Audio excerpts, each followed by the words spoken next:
Welcome to our rewatch, Sister Wives, Season 7, Episode 3, The Big Decision. And this is one of John's favorite episodes. Is it? Do you know why? Why?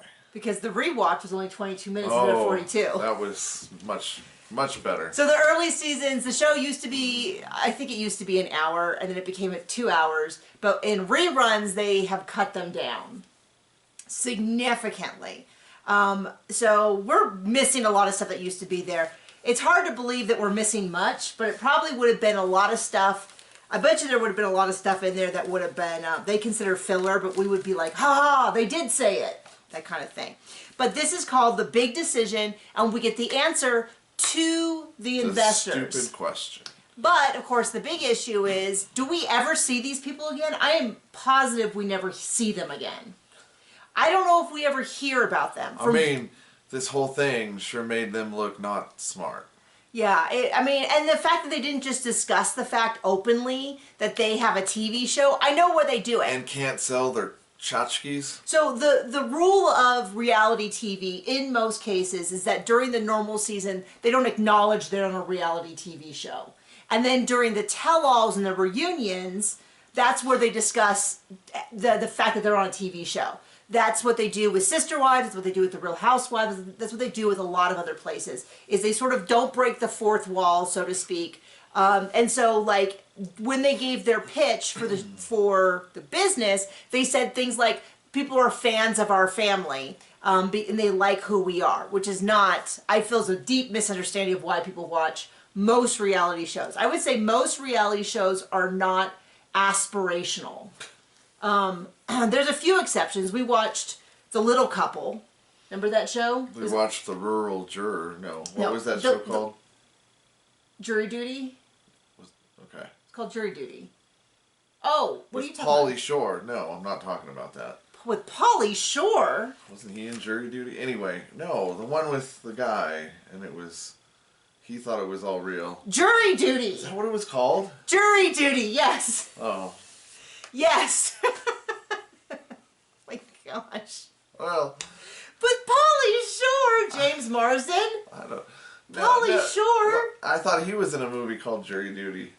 He was in Biodome. Yeah, Sorry, I do know that. We're taking a way left turn here. My point is, The Little Couple used to be on TLC. It used to be on when Sister Wives was. And it was about two little people, meaning of short stature with dwarfism, she was a pediatric ICU doctor, and he was like a salesman. A real businessman. A real businessman. And I used to watch him and think like, oh, I could be their best friend. I could do that. Well, like, I liked him as people. Oh, yeah, they weren't trash garbage monsters. And then also I learned a lot about what it meant to be a little person, the unique challenges they faced and stuff like that. I remember it was really educational to me when they talked about the fact that in order to be approved for adoption, there were certain things that they were like, well, we can't do that because it's unsafe for us. Like they had to have locks a certain distance off the floor. And she's like, you realize that I then couldn't reach those locks. So in the case of a fire, I also couldn't escape. So they were like, oh, you're right, we need to kind of bring in like an ADA expert. Anyway, I used to love that show. I recapped it back in the day, but obviously it wasn't as popular because I didn't crap talk them.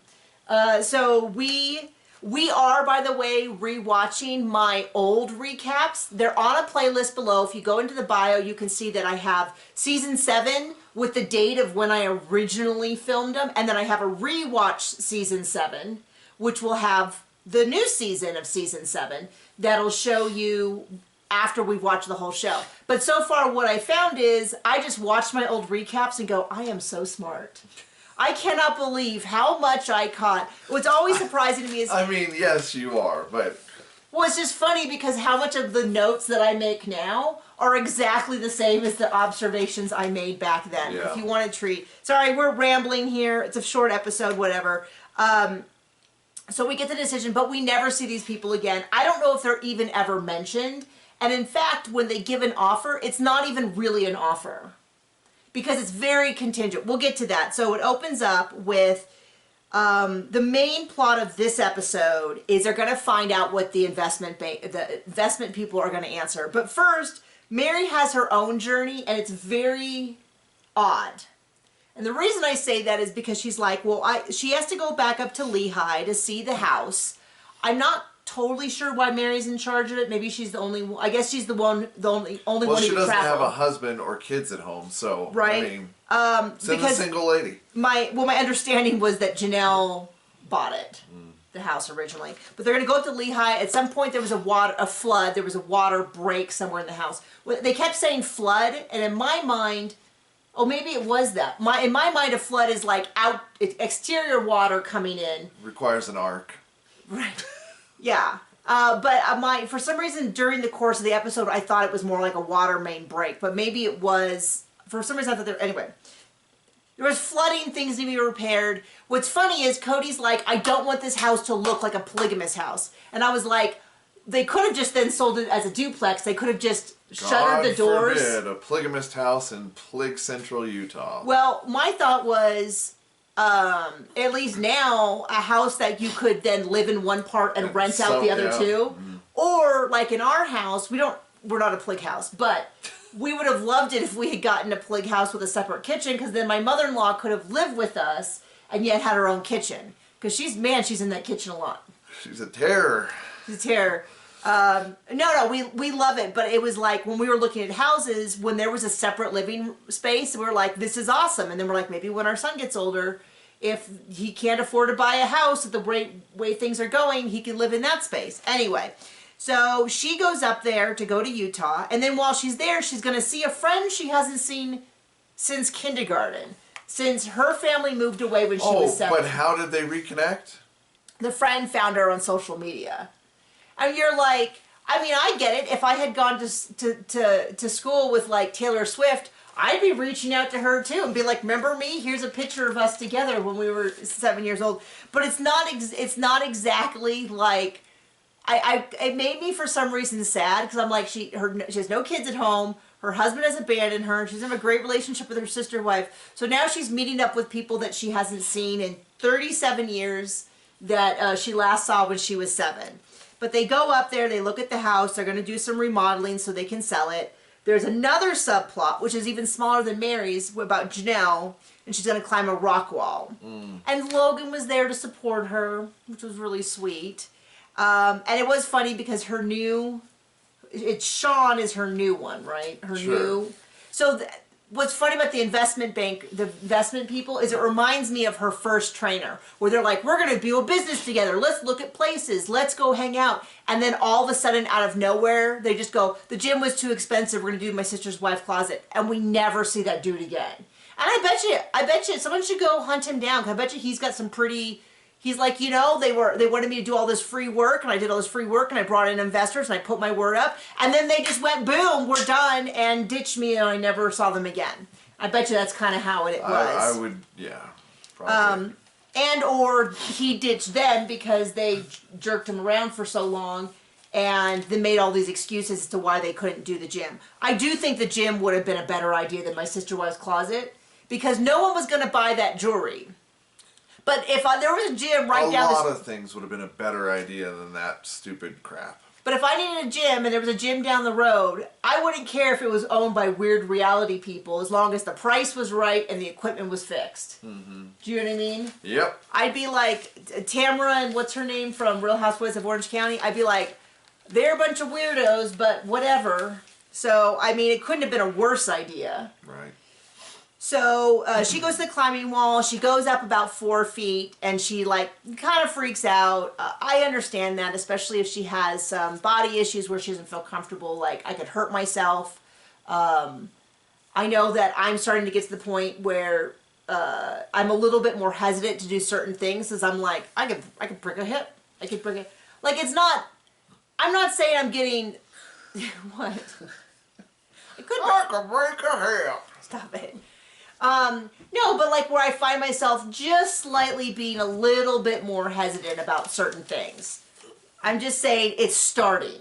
And she is about my age now. I could see her being a little bit like, what is the accident rate on these walls? That kind of thing. So he gives her a pep talk. He talks about how she has tough things. She talks a bit about how she has reached a weight plateau, and so he's really pushing her to do stuff. He talks about how, you're strong enough. You are strong enough to do this. Why don't you let's pick a spot, let's go up there. And she did it. Yay, Janelle. and then she cursed. I mean, it was a very mild. She said, damn. A very mild curse, but it was just... Her darn kid's rubbing off on her. I know, that's what I laughed, is that the scene is with Logan.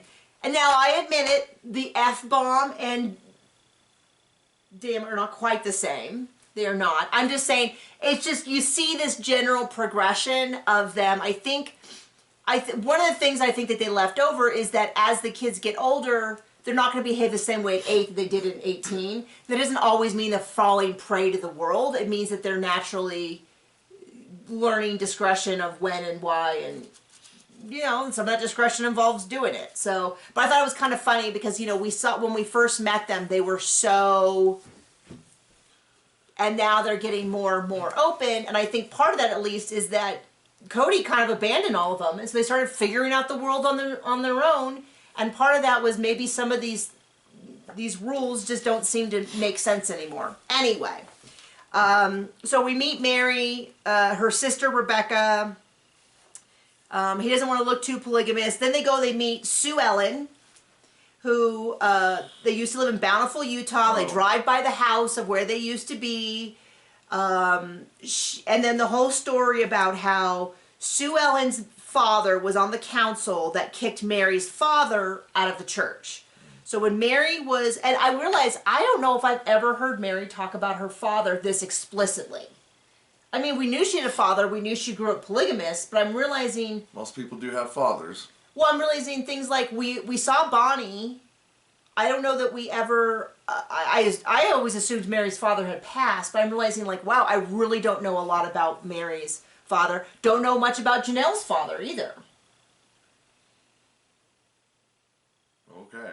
I mean, obviously they're divorced because Janelle's mom married Cody's dad, so clearly... But anyway, so when Mary was 4, their family converted. When they were 5, he got a second wife, and then that is when they started the process of I can't remember the word she used, traditional Mormon church or whatever, that he was removed or excommunicated from the church, and it seems like that's about the time that they moved. So she moved from Bountiful, and then we get a lot of Christine talking about lying and how when she was a kid they had to lie. By the time she was 8, she was lying to everyone because you couldn't tell people because then her dad could be taken away from her. And then Robin told us how it is, even though she didn't have a polygamous growing up. Her dad just was gone and then he was there. Yeah, and she asked the Durchees, who were the next door neighbors, who were pretty old. I mean... Yeah. Mary did. Mary asked the neighbors that she lived next to in Bountiful, Utah, oh, I was married Barbara or something. And do you remember me? I used to live here. And they're like, yeah. And she's like, you know, did you know we were polygamous? Oh, yeah, totally. You know, that kind of thing. Because she, in her mind, she's like, I don't know if they even knew. And everyone's like, yeah, we all knew. Sue Ellen was like, oh, yeah, I knew. At that age. So, and then, yeah, Christine and talks a lot about what it meant for her. And then Robin's like, this is what it means. And we're like, I don't even know if people knew that you were polygamous. They probably joked about it because he was gone half the time. But they didn't live anywhere near each other. They weren't even, I think, in the same state, right? Because what wasn't... I don't know. Her family in Utah and the rest of his family was in Vegas. I don't know. It's just, it's always like, Robin's always got to center herself in these conversations, even when there are multiple people who would be... Like, you don't see Janelle centering herself in that conversation, even though she's lived polygamy as a wife significantly longer than Robin has. And even if Robin grew up in it, what we know from watching this show is that growing up in polygamy and being a wife in polygamy are very different things. And the number of them who say... The number of women that we've seen on this show who say, I grew up in polygamy and it's so amazing, and then are like, my experience as a polygamous wife has been very different from what I thought it was as a kid. Because they'll be like, my childhood was amazing, and then their mom will be like, no, it wasn't, we fought every day. Okay, so then we talk about the teenagers saying that, you know, when they were little they had to hide it, and, you know, we talked about our siblings as they're our friends. But now that we're, you know, since we've been on the TV show, it's been really nice to be open. And I do have to say that for all the damages the TV show has done, that's the one advantage, was that they didn't have to hide stuff, because you can really see how it screwed up Christine and Mary. That having to lie to everyone. So then we get to the big scene. By the way, I was tracking that they filmed in Christine's house. They filmed in Mary's house. They do not film. We still haven't seen. I try to like always track whenever we see Robin's house, and it's always like the shortest, fastest cut with only like a split second. So then they come back in. There's 3 people there. I was super annoyed because they're like, well, we had to really discuss it. It had been like 2 weeks. And this one gal goes, well, you guys said you were going to get lazy and complacent, and that was a real concern. First off, address, Christine shouldn't have said that. Secondly, they didn't say we're going to get lazy and complacent. What she said was, we're asking for this amount of money because we're really hungry and we want to work for it, and we never want to get lazy and complacent. She never should have said that last bit, but she also didn't say we're planning on becoming lazy and complacent. Well, also they're giving money to a non-functioning Well, I'm also like, if that's hobby. If that's the one thing that stood out to you, you're not judging using any of the numbers. You're judging off of this whole... I don't know why everybody keeps pretending that businesses are funded based on how passionate the person is. That's not what you base a functioning... I know literally thousands of authors who are completely passionate about their books who don't have a lick of sense. Well, I mean, in many cases, they're not good books. Many of them are just not marketable books. Some of them are executed really badly. Some of them have bad packaging. And if I was to put odds on which ones would sell, it would not be based on who is the most passionate. It would be who has... I mean, I love that they have passion, but that's not how that works. So this whole attitude of like, it's based on their blah, blah, She blah. wants passionate customers who passionately want to give you money. Well, then when the lady says... Yeah, very good. When the lady says, well, you guys said you were going to be lazy and complacent, she has this real, like, smirky smile. And when everyone's like, what happened? Who said that? She's like, and points at Christine. And it felt very much like a big gotcha on camera. Like, and I was like, did Christine key her car on the way out? Did she? Shoulda. Like, why is this lady so out to get Christine? I think they just wanted to say something snarky on camera and be a little, like, Simon Cowell, you know, had their little Simon Cowell moment with a real good zinger.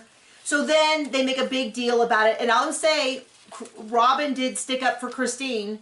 I think the only time I've seen Robin stick up for Christine, but she's like, Christine did so good. And Christine is the only one who did of the presentation who actually did a good job. Now, Janelle did a good job of presenting. The problem was Janelle's job was to present facts, and the facts are not in their favor. So that's not a critique of Janelle. Now Christine's the only one who's like, this is our core demographic. These women spend this much per year on jewelry. They're primarily buying jewelry for themselves. Like, lots of good demographic information that does show that, like, that kind of jewelry is marketable. The problem, of course, is that it was too ugly and too expensive. Like, if it was cheaper and ugly, it might have sold, or if it was beautiful and expensive, it might have sold, but it was ugly and expensive, and it was like, no one was gonna buy that. Yeah. There was not a single, like, there's, it's funny because they could have marketed it in so many ways. Christine, in fact, wore this shirt that says, I tried polygamy. And it's because there was a beer called Polygamy Beer. And so you could get the shirt that says, I tried polygamy. I've had that. And that's like a great piece of, like, I would, if I don't drink beer, but if I drank beer and I was there and I saw that shirt, especially after a few beers, I would probably be like, I have to have that shirt. And I would probably wear it doing these recaps. Like, they could have found something kind of fun and, you know, but that's not what Robin wanted. Robin wanted to be David Yurman. You know, she wanted to be this high-end brand. Anyway, so they come back after that little bit, which totally annoyed me. And I'm not saying Christine was, like, super smart for saying it. It's just one of those things where you go, seriously, if that was going to be the deciding factor, you guys are too dumb to do this. They're asking for $2.5 million for 20% of the business. And I can't even, the only thing I can imagine they were going to spend that money on is hiring multiple people so Robin didn't have to do the work. That's the only thing, and paying each of them a huge salary. Like paying each of them $100,000 a year. because I cannot imagine that they needed to buy $2 million in new products. And they're like, we're going to design products. Well, at that point, since Robin's designing it all, which was the huge mistake, were they going to outsource it and pay someone? But even that, I just cannot imagine. Of course not. Robin fancies herself a artist, I guess. So what they said is, we are going to do this. But this is why I said crazy people. They did not actually say they were going to do it, because what they said was 250 to 500,000. That is not an offer. That is like, we're going to have more negotiations behind the scenes, but we're not going to do it on camera. Because when I offer, like when we put in a bid for a house, we don't say we're going to pay 400 to 600,000. We put down a number that says $415,000 and these stipulations. That is an offer. This is like a negotiation tactic. So I was already like, what do you mean 200 to that's a huge range. That's twice as much, like 250 to 500,000. And then in 6 to 8 months, we'll reevaluate and see if we want to do the rest. And right now, that would get 5%. And they walk away and they're like, hey, this is good. That should be more than enough money for them to get started on what they claim they're going to do. It's a hobby that doesn't make any money. Anyway. And so they come back and say, yes, we'd want to do this. Yay, we got the money. As near as what my understanding is that they never got the money. They eventually borrowed money from the guy who owns the pawn shop is it St. George? Sucker. In Utah, where McKelty ended up working and eventually met Tony and then that guy. That's my understanding. I don't know if it's ever addressed on the show. My guess is that in one interview, in one place, at some point, somebody ends up saying, we ended up going with someone else.